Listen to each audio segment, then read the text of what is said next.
Wow, that was fantastic, wasn't it? We've had great talks all day, but that last one was something. If only I'd realised I was going to have to follow that. Anyway, it did actually remind me of the first week that I arrived at Cardiff University about 3 years ago, and we was invited. There was a lunch for new members of staff, and I went along, and I was sitting next to this young guy, and he turned to me and said, "Well, you know, hello, who are you, and what do you do?" And I said, "Well, I've just joined the School of Journalism, and I teach postgraduate students how to be journalists. What do you do?" And he said, "I search for the gravitational waves given off by the Big Bang in order to uncover the 95% of the universe we know nothing about."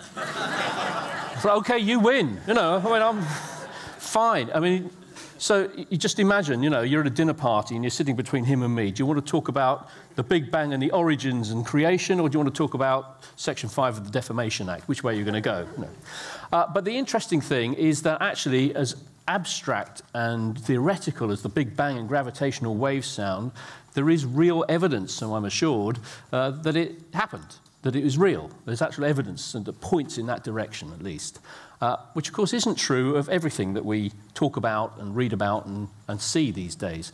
Quite a lot of the media and the internet and 200 TV channels, it's quite hard to know what's real and what isn't real, or what we can believe and what we shouldn't believe. And don't get me wrong, I mean, I think the information revolution has been absolutely fantastic. It's brought all sorts of incredible advantages. I mean, 24 hours a day, 7 days a week, my kids can get hold of me to ask for money or a lift home. It's absolutely brilliant. Yours as well, obviously, okay. But no, I mean, we've got all of this information at our fingertips, incredible amounts of data, the tools for creating all sorts of things. We can understand much more about the world, we can network, we can connect with people. It's absolutely brilliant.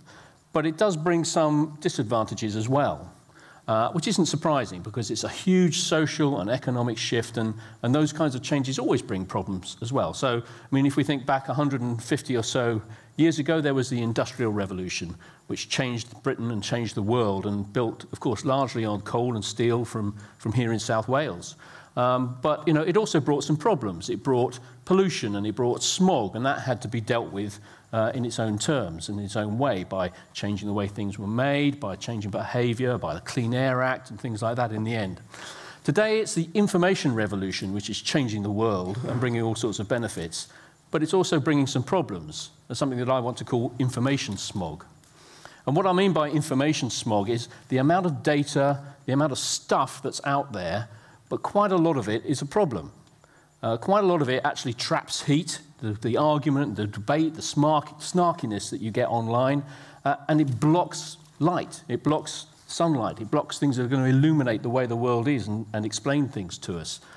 So it traps heat, it blocks light, it gets in the way, we get lost in this information smog. There's so much stuff out there, and we don't quite know what to take for real and what not. So I think that we need to start to think harder about how we might deal with some of that. And a lot of it is because the information isn't always what it seems, or we don't always think about what we're really dealing with.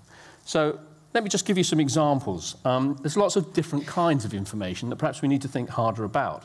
So, for example, there's PR, there's public relations, which is absolutely fine. I've made a living out of PR for a brief while, and that's, you know, companies who are paying in order to promote their interests. But colleagues of mine at Cardiff University a few years ago did a study of British newspapers and broadcasting and found that about 60% of the content was PR, was brought in from other agencies. Not something that I think most readers of the newspapers or viewers of the TV would ever realise, that that amount of the content is sponsored by people with an interest to promote. So there's PR and lots of things associated with marketing, product placement. If you watch House of Cards, do you ever wonder why Kevin Spacey mentions Sony PlayStations as often? Or if you watch Coronation Street, why there's a branded cash machine, or while on Deal or No Deal, the mugs have PG tips digitally inserted. Sounds like a surgical procedure, doesn't it? But on the side of the mugs, you know. So this is all, you know, absolutely fine, of course. It's commercial activity. We need to understand what's really going on there. So there's PR and there's marketing. There's spin, of course, a political spin, and boy, are we about to have 6 weeks of that. We're about to start an election campaign. I know it feels as if we've just been through 3 months of one, but we're about to start the real election campaign and be exposed to all sorts of political spin. I mean, we've already had the leader interviews earlier this week, and the spin machine afterwards. There's a spin room with spin doctors spinning. You know, Ed won, David won. What are we to make of all of that? Well, the mini budget a couple of weeks ago, was that a triumph for Britain walking tall, as the Chancellor said, or was it an example of Britain failing working families? How are we to judge? What can we really get hold of there to make our own minds up, as opposed to just having politicians asserting their particular point of view or their viewpoint? So, you know, political spin is everywhere. And of course, the reporting of politics is the same. The reporting of politics is more about character assassination than really examining policy these days. All the newspapers, you know, the newspaper commentators who comment on the comments of the other commentators commenting and have kind of lose track of reality somewhere along the line sometimes. So there's PR, there's spin, there's propaganda. I mean, on a global scale, there's big countries with propaganda. There's Russia trying to undermine NATO countries with a different story of events in Ukraine, that sort of thing. There's small p propaganda. There's Fox News telling us that Birmingham is a no-go zone for non-Muslims. Now, fine, okay, that was a bit of a joke, and you know, I liked the Twitter hashtags, you know, the ones that said Fox News would be more accurate if they actually employed real foxes. But so that's fine, you know. But actually, what were they thinking of? What were they actually thinking of when they said it? Did they really believe it? Which is pretty worrying for a major news network to believe that. Or do they know it was nonsense but think we wouldn't know any better, which is even more worrying? What was actually going on there? I think it's an example of what in America is called the post-truth era. I love that. It's a post-truth environment, as if truth was a thing that you could, you know, as a fashion. Oh, truth, that's so last year, you know. We're beyond that now. Post-truth really means that, you know, the truth and the facts don't matter. You just have to assert whatever your ideology you know, fits with. It doesn't matter whether it's real or not. We've gone past what's real in the post-truth era in the United States. Okay, so there we have propaganda, we have spin, we have PR, there's activism, and again, that's perfectly legitimate. NGOs, all sorts of people, you know, make videos, push their case, push their point of view, are perfectly entitled to, as long as we understand and recognize what's going on. But when big business is funding climate skeptics and putting sort of bogus surveys in order to try and undermine the overwhelming evidence about climate change so that they can go on exploiting fossil fuels in the way that they want to, that's okay if it's obvious, but they hide it most of the time, so we don't realize that's what's going on in the climate change debate. And it seems to me that's a problem. It means we all get confused about what's really happening here. So there's activism. There's, you know, misleading statistics, of course. You know, we all know about the way that surveys are reported, the confusion of causation and correlation. So somebody spots that the rise in autism is the same as the rise in the sale of organic food. So, okay, organic food causes autism. No. But, you know, that sort of confusion is reported all the time. There's lots of examples of that. Or, you know, another cure for cancer on the front page of the papers, which unfortunately isn't. So lots of muddled thinking. There's also the whole muddle over, is there any such thing as truth? Is there any such thing as the objective truth? A lot of people, postmodern stage, say there's no such thing as objective truth. It's just competing narratives. It's my version of the truth versus your version of the truth. Well, you know, I think it's rubbish. Actually, there was an American filmmaker, Errol Morris, documentary maker, who had somebody say that to him. There's no such thing as objective truth. It's just your version of it versus mine. And he said, OK, imagine yourself in the electric chair. The executioner's about to pull the handle, and you say, but I didn't do anything. And he says, that's just your version of the truth. Maybe, you know, suddenly you'll be confronted with facts do matter. Or an academic, Terry Eagleton, put it this way. There's different kinds of truth. So if you say there's a tiger in the bathroom, either there is a tiger in the bathroom or there isn't. You know, both things can't be true. So that's an actual truth, which is different from if I say to you, racism is evil. Now, you may well agree with that, but someone else might want to say, well, it's not so much that it's evil, it's prejudiced.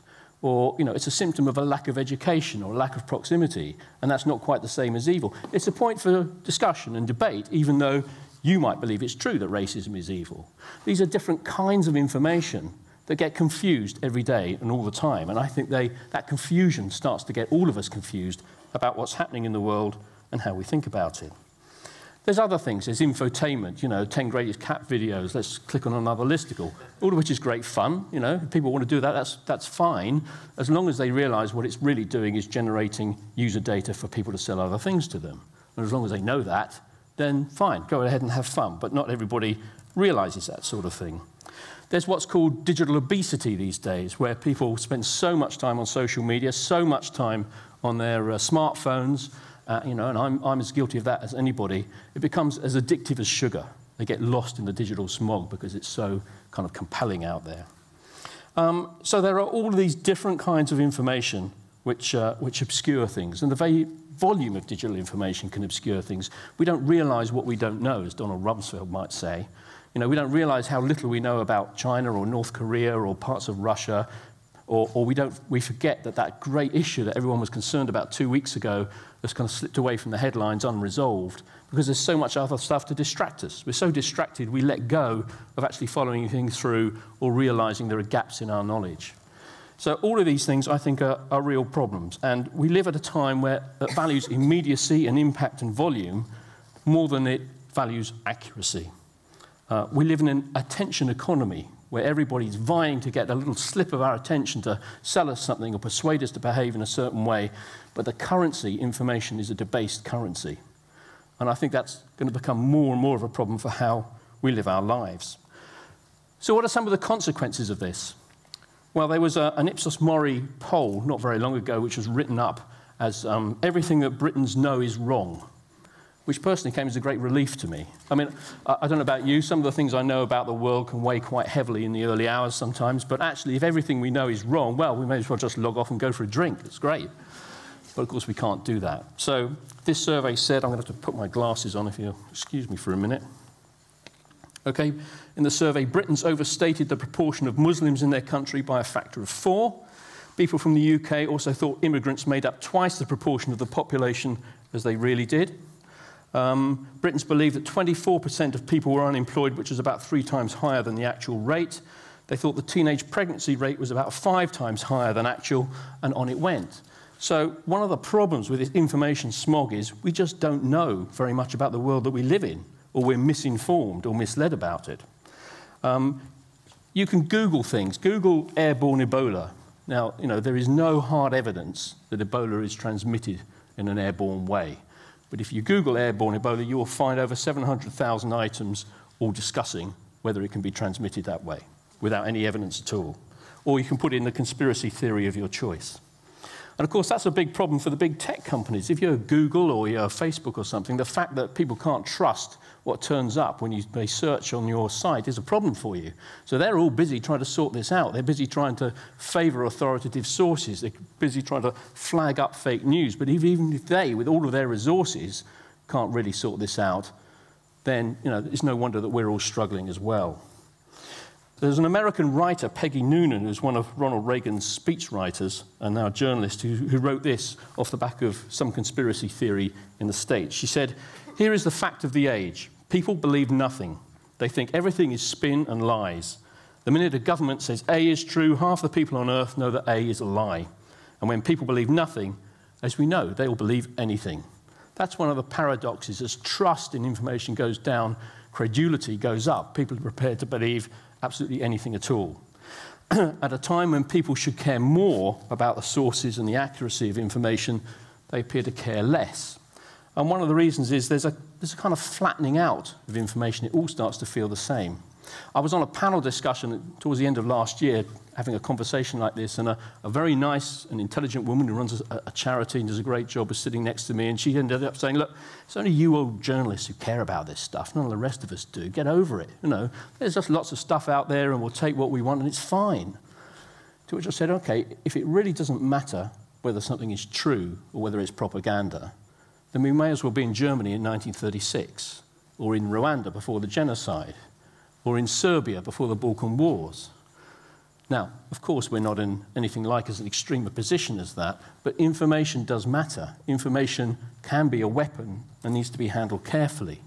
Facts matter and deserve some respect. So, what can we do about it? Well, we can't rely on government or business to sort it out because they have a stake in creating this information smog in the first place. So, we've got to do something about it ourselves. And that's probably right, because we now have the tools for media creation. We click on things, we share things, and what we click on and what we share helps define public culture. So we're responsible for some of the smog ourselves. It's up to us to clean it up. And in other areas, of course, we know that people have been able to change behaviour and solve problems, where drink driving is not the problem it was 30 years ago.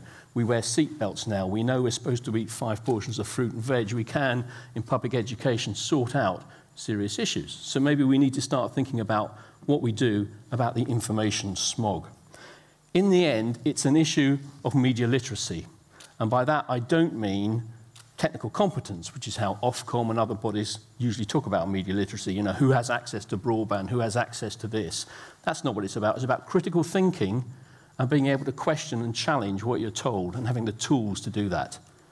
So I want to finish by offering you my own toolkit and my own suggestion for what you might think about and what you might do when you're offered information that smells a bit. So the first thing you might think about doing, just 3 or 4 easy questions. Who's saying it and why are they saying it? What's the source? What kind of source is this from? And what's their motivation? Are they trying to inform you? Are they trying to entertain you? Are they trying to influence you? Are they trying to bamboozle you? What's their motivation? What's the transparency? How transparent is it who is saying this and why they're saying it? And what's their evidence? Is there any evidence? Is there any data? Does it seem sensible? Does this view or this piece of information have any tangible relationship with the real world at all? Quite often it doesn't, to be honest with you. So who or why and what's their evidence? And finally, where are other views? Because we all live in a bit of an echo chamber amongst our friends and our family and so on. We need to know about other perspectives as well. So if you have a piece of information you're not sure about it, who's saying it? Why are they saying it? What's the evidence? Where is there another perspective on this? And if you can't answer those simple questions, I suggest you don't breathe too deeply because you're probably in the middle of the information smog. Thank you very much.